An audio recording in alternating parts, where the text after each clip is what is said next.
भरण पोषण थके हारे कदमों से मनोहर जी ने अपने घर में प्रवेश किया तो देखा पत्नी मोहिनी जी सामने ही चारपाई पे बैठी हुई थी। उन्हें परेशान देखकर वो बोले, क्या हुआ जी, कुछ निर्णय निकला? मनोहर जी एक पल के लिए वहीं खड़े रह गए, फिर धीरे धीरे अपने कदमों को बढ़ाते हुए उनके पास आए और उनके पास रखी हुई कुर्सी पर बैठते हुए बोले, नहीं, कुछ भी फैसला नहीं हो पाया।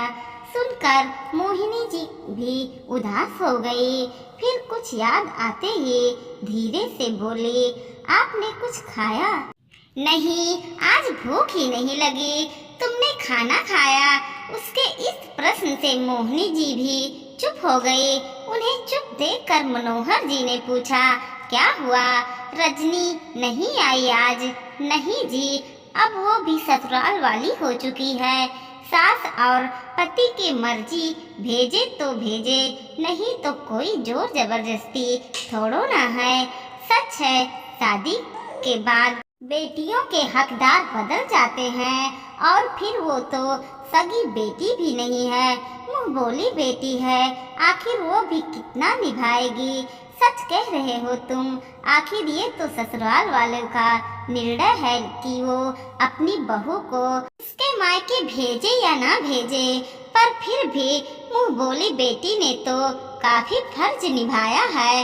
एक बार मुंह से उसके लिए बेटी निकलना था, देखो आज तक निभाया है उसने। भगवान उसे हमेशा खुश रखे। चलो कोई नहीं, मैं तुम्हारे लिए खिचड़ी बना देता हूँ। कहते हुए मनोहर जी अपने घुटनों पर हाथ रखते हुए खड़े हुए और रसोई में जाकर कुकर में खिचड़ी बनाने लगे। बीच बीच में आकर मोहिनी जी ने कितना क्या सामान लेना है पूछ रहे थे। ये देखकर मोहिनी जी के आंखों में आंसू आ गए। उनकी आंखों में आंसू देखकर मनोहर जी बोले, अरे क्या हुआ, तुम क्यों रो रही हो? मनोहर जी की बातें सुन करके अपने पल्लों से अपने आंसुओं को पोंछते हुए मोहिनी जी बोली, देखो ना जी, अगर मेरा एक्सीडेंट ना हुआ होता तो आपको इतना परेशान नहीं होना पड़ता। कम से कम खाना बनाकर तो खिला ही सकती थी। अब आपको घर और बाहर का अकेले ही सब कुछ करना पड़ रहा है। उनकी बात सुनकर के मनोहर जी उनके पास बैठते हुए बोले, क्यों चिंता कर रही हो? ये भी एक परीक्षा का वक्त है, निकल जाएगा। बस तुम हिम्मत बनाए रखो। तुम्हारा हंसता मुस्कुराता चेहरा मुझे बहुत हिम्मत देता है। क्या फर्क पड़ता है कि आज सगी बेटी ही साथ नहीं है? तो कहते कहते मनोहर जी उदास हो गए। इस बात का तो दुख है कि अपने ही बेटी आज ये पूछ रही है कि आपने अपनी जिंदगी में किया क्या है। जिस बेटी को सिर आंखों पर बिठाया, आज वही कहती रहती। मोहिनी जी भी चुप हो गई। आखिर करती भी क्या? हमेशा दोनों पति पत्नी अपने ही बेटी का बात पर आते ही चुप हो जाते। मोहिनी जी और मनोहर जी का मध्यम वर्गीय परिवार था। दो जुड़वा बच्चे, बेटा अजय और बेटी सुनंदा। अपने दोनों बच्चों के साथ मनोहर जी अपने माता पिता द्वारा बनाए गए ये बड़े से घर में रहते थे। लेकिन जब अजय 2 साल का था तब ऐसा बीमार हुआ कि उसे बचाया ना जा सका। भगवान ने बेटा तो दिया, लेकिन उसे जिंदगी नहीं दी। शायद यही हिम्मत है। ये सोचकर मोहिनी जी और मनोहर जी ने अपना सारा लाड प्यार अपनी बेटी सुनंदा को ही दिया। सुनंदा पढ़ने में अच्छी थी। उसकी पढ़ाई लिखाई और शिक्षा पर कभी भी मनोहर जी और मोहिनी जी ने कोई कमी नहीं रखी। अपनी बेटी को ही हमेशा सर्व परे रखा। इस कारण वो थोड़ा जिद्दी भी थी। इसके ख्वाब काफी छोटे नहीं रहे। जब उसे अपनी स्कूल शिक्षा अच्छे नंबरों से पूरी की तो उसने हायर स्टडीज के लिए विदेश जाने की जिद की। अब मनोहर जी तो मामूली से क्लर्क थे, वो कहाँ से इतना पैसा लाते हैं। इसलिए दोनों पति पत्नी ने बेटी की खुशी के लिए अपना मकान बेचने का फैसला लिया और मकान बेचकर खुद 3 कमरे के लिए मकान में आ गए। पर बेटी को पढ़ाने के लिए विदेश जरूर भेजी। बेटी के विदेश जाने के बाद ही यह पड़ोसन में रहने वाली रचना से उसकी मुलाकात हुई। बातों बातों में एक दिन उसके मुख से निकल ही गया कि रचना, तुम तो मेरी बेटी जैसी हो। बस तब से रचना ने अपने आप को उनकी बेटी मान लिया और अक्सर उनके पास आ जाया करती थी। विदेश से पढ़ लिख कर जब वो वापस आई तो उसे अच्छा खासा पैकेज मिला।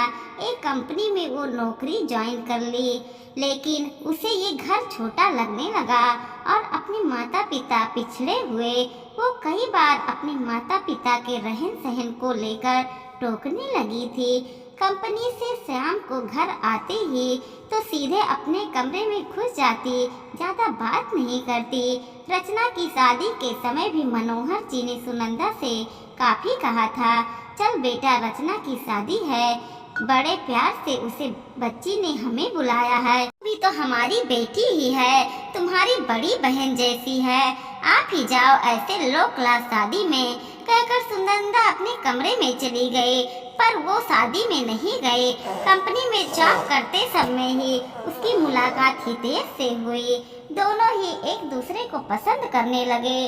वो कभी भी हितेश को अपने घर लेकर नहीं आती थी। उसे अपने घर लाते हुए शर्म महसूस होती थी। उससे लगता था कि कहीं हितेश को ये न लगे कि उसके माता पिता इतने पिछड़े हुए हैं और वो ऐसे छोटे से घर में रहती है। और एक दिन बिना अपने माता पिता को बताए उसने हितेश से कोर्ट मैरिज कर ली। जब मनोहर जी को पता चला तो उन्होंने बड़ा दुख हुआ। आखिर सुनंदा उनसे पूछती तो वो मना थोड़ो न करते। जब बचपन से ही बेटी की जिद पूरा की है तो अब भला वो ना क्यों करते। पर बेटी के इस कदम ने उनका दिल तोड़ कर रख दिया। लेकिन मोहिनी जी के कहने पर वो सुनंदा से मिलने उसके घर गए। अब पहली बार उसके घर गए थे तो साथ में मिठाइयाँ और फल भी लेकर गए थे। अपने माता पिता को अचानक वहाँ देखकर पहले वो तो पका गए, पर फिर भी उनकी बेइज्जती करते हुए बोली, आप क्या लेने आए हो यहाँ पर? क्यों मेरी इंसल्ट करवाने पे तुले हुए हो? आपको समझ नहीं आता कि मुझे आप लोगों को देखकर शर्म महसूस होता है। आप लोगों का कोई लिविंग स्टैंडर्ड नहीं है।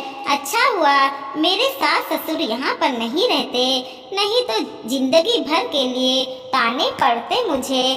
आज तो आ गए हो आप, आइंदा मत आइएगा प्लीज, मुझे शर्मिंदगी करवाना बंद कर दो, कहकर सुनंदा ने हाथ जोड़ दिया। उनकी बात सुनकर के मोहिनी जी के आंखों में आंसू आ गया। मनोहर जी अपनी पत्नी को रोता हुआ देखना नहीं चाहते थे, इसलिए वो उन्हें लेकर वापस जाने लगे तो सुनंदा बोली, और अपने लाए ये लो क्वालिटी के सामान को यहाँ से ले कर जाइए, हम लोग इस तरह की चीजें नहीं खाते हैं।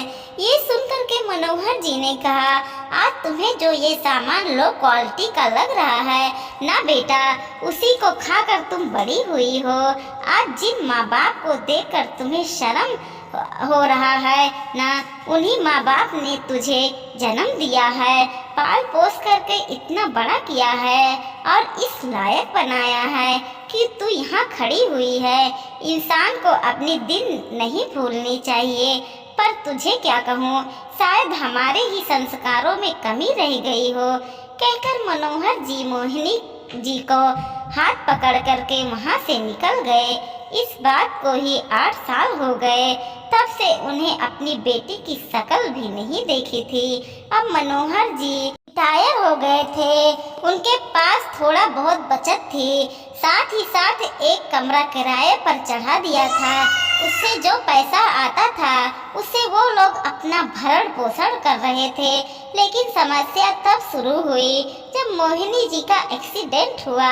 उन्होंने सुनंदा को भी बुलाया, लेकिन सुनंदा नहीं आई। पर रचना जो किया मुंह बोली बेटी ने थी, वो दौड़ दौड़ कर संभाल रही थी। अब इस बात को भी 3 महीने हो गए। मोहिनी जी पहले से ठीक तो थी, लेकिन अभी भी बिस्तर से उठ नहीं पाती थी। रचना की अपनी जिम्मेदारियां थी, वो हर रोज नहीं आ सकती थी, लेकिन जब बचत सारी खत्म हो चुकी थी, मुश्किल से ही घर घर चल रहा था। मनोहर जी ऐसे हालत में मोहिनी जी को छोड़कर बाहर कमाने के लिए भी नहीं जा सकते थे, इसलिए आज सुनंदा के पास गए थे उससे मदद मांगने के लिए, ये सोच करके कि बेटी है कुछ तो मदद करेगी। पर सुनंदा ने उल्टा ही उन्हें ही सुनाना शुरू कर दिया। क्या लेने आए हैं आप यहाँ पर? जब मैं आप लोगों से मिलने नहीं आती हूँ तो समझ जाइए करे ना कि मुझे आप लोगों की कोई इंटरेस्ट नहीं है। क्यों मुंह उठाकर चले आए फिर यहाँ पर? मनोहर जी को गुस्सा तो बहुत आया, लेकिन एक बार उनका दिल रो पड़ा बोलते हुए, लेकिन फिर भी मोहिनी जी का ध्यान आते ही बोले, बेटा आज मोहिनी की स्थिति खराब है और उसके इलाज में ही सारे पैसे खर्च हो चुके हैं, तो थोड़ा बहुत अगर पैसे की मदद कर देती तो। लेकिन उसका पूरा बोलने से पहले ही सुनंदा चिल्ला पड़ी। बोलने से पहले ही एक बार सोचा तो चाहिए था कि आप यहाँ पर मुझसे पैसे लेने आए हैं। अरे लोग तो बेटी के घर का पानी भी नहीं पीते और आप मुंह उठाकर चले आए यहाँ पर पैसे लेने के लिए। छी, शर्म आनी चाहिए आपको।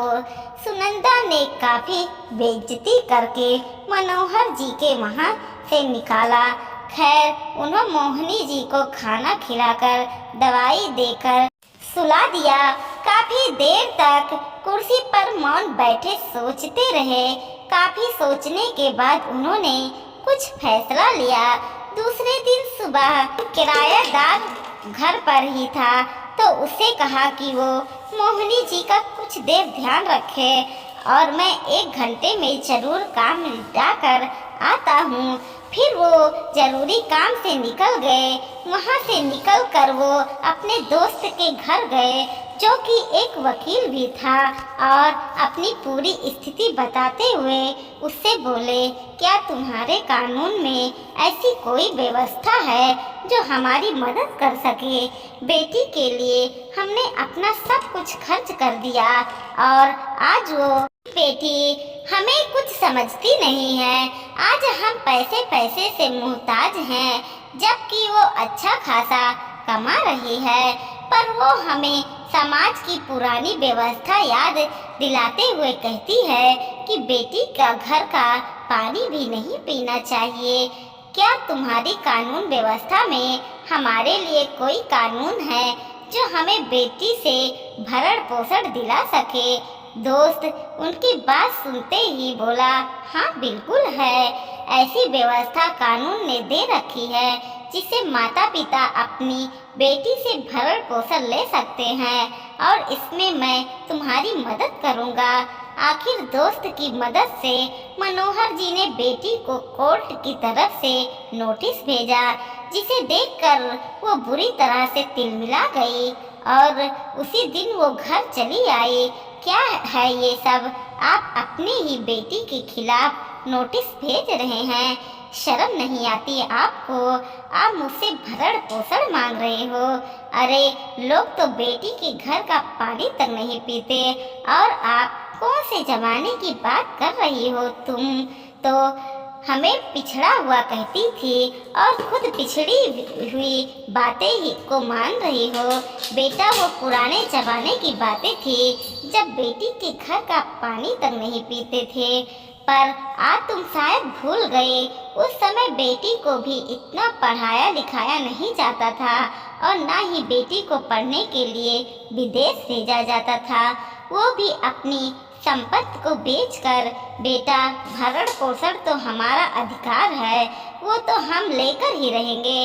मनोहर जी ने 2 टोक में को कहकर सुनंदा को बाहर का रास्ता दिखा दिया। आखिर कोर्ट ने भी मनोहर जी और मोहिनी जी के पक्ष में ही निर्णय सुनाया। इस दौरान मनोहर जी के दोस्त ने उनकी काफी मदद की, पर आज सुनंदा को भरण पोषण देना ही पड़ा।